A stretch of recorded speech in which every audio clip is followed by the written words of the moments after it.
Welcome back to వని వంటిల్లు.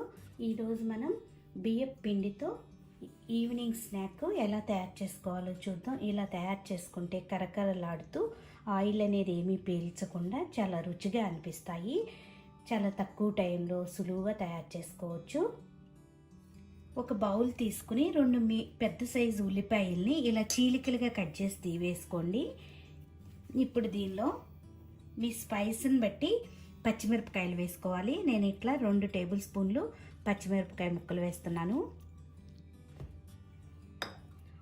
1/2 inch అల్లాన్ని ఇలా ముక్కలు కోసి వేసుకోండి. 1 టీ స్పూన్ జీలకర్ర. మనం పచ్చిమిరపకాయలు వేసుకున్నాము, చూసి కారం వేసుకోండి. నేను ఇట్లా 1/2 టీ స్పూన్ కారం వేస్తున్నాను. రుచికి తగినంత ఉప్పు,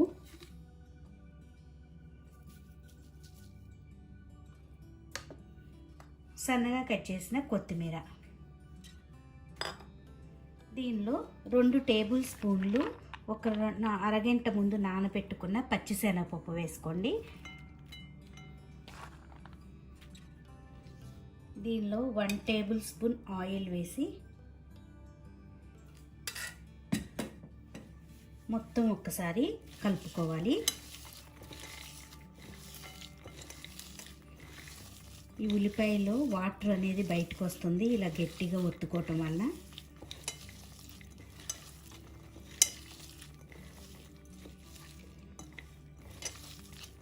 ఇలా బాగా కలుపుకున్నాక దీనిలో 1 అరకప్పు బియ్యం పిండి వేసి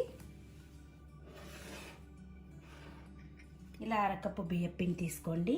దీన్ని ఇప్పుడు కొద్దిగా వేసుకుంటూ గట్టి ముద్దకి వచ్చేలా కలుపుకోవాలి. మొదట వాటర్ అనేది ఏమీ వేయకుండా ఈ ఉల్లిపాయ వాటర్తోనే కలుపుకోండి.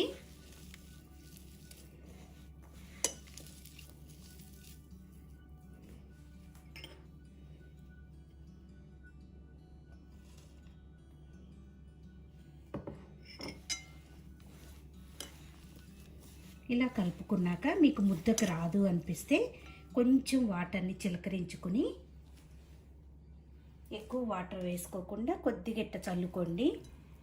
ముద్దకు వచ్చేలా గట్టి ముద్దలాగా కలుపుకోవాలి.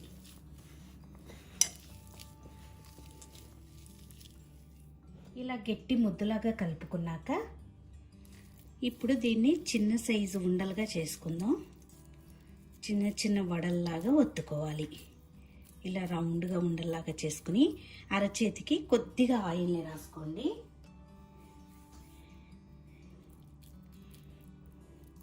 ఇలా కొద్దిగా ప్రెస్ చేసుకుంటే మనకి వడల్లాగా వస్తాయి.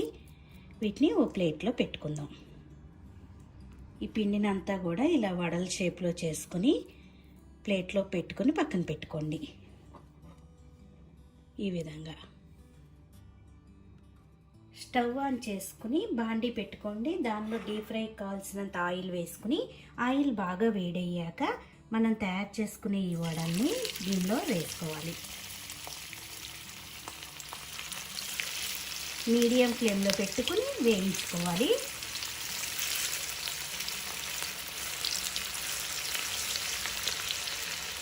ఒకవైపు వేగాక రెండో వైపు తిప్పుకుందాం. 2 వైపులా కూడా ఎర్రగా వేయించుకోవాలి. అప్పుడే ఇవి తినడానికి కరకరలాడుతూ చాలా టేస్టీగా ఉంటాయి. చూడండి, 2 వైపులా కూడా మనకు చక్కగా ఎర్రగా వేగినాయి. ఇప్పుడు ఇవి తినేటప్పుడు కూడా కరకరలాడుతూ ఉంటాయి. ఇలా ప్లేట్లో తీసుకున్నాక మిగతా అన్నీ కూడా ఇలాగే వేసి వేయించుకోవాలి. ఇలా స్నాక్ రెడీ అయిపోయింది. మనం ఈజీగా ఈవినింగ్ స్నాక్కి వీటిని తయారు చేసుకోవచ్చు. మనకు ఆయిల్ అనేది ఏమీ పీల్చకుండా హెల్తీగా మనం ఈ కరకరలాడే ఈ స్నాక్ ఈజీగా తయారు చేసుకోవచ్చు. మీరు కూడా ఒకసారి ఈ వీడియో నచ్చితే ఇలా చేసి చూడండి. లైక్ చేయండి, షేర్ చేయండి, కామెంట్ చేయండి.